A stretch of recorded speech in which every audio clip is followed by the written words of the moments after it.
So this is how I ended up in federal prison without ever being arrested. I heard that I was under investigation for some real estate transactions that I was involved in between 2005 and 2008.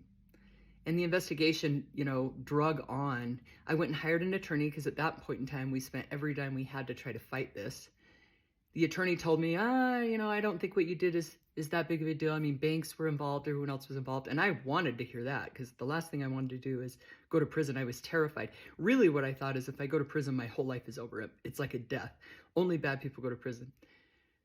So anyway, I continued to fight and argue and spend every dime we had to try to avoid going to prison. And eventually I was indicted. So when it's a federal case, they present the information to a grand jury. They chose to indict me, which is basically being charged, but nobody showed up at my house and arrested me. My attorney called and said, hey, they have chosen to indict you. So I had to go down to the federal courthouse, have my fingerprints done, and then I walked right out because I wasn't a flight risk or a danger to society.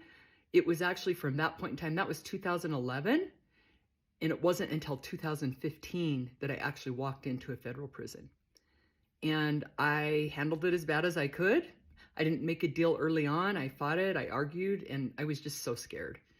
But eventually the day came where I walked into a federal courthouse, and at that point I had made everybody mad, and they could have sentenced me anywhere from 0 to 7 years.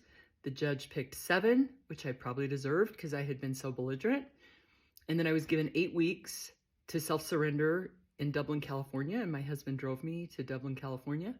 And I walked into a high security federal prison with a 7-year prison sentence. And that's how I ended up in prison without ever being arrested.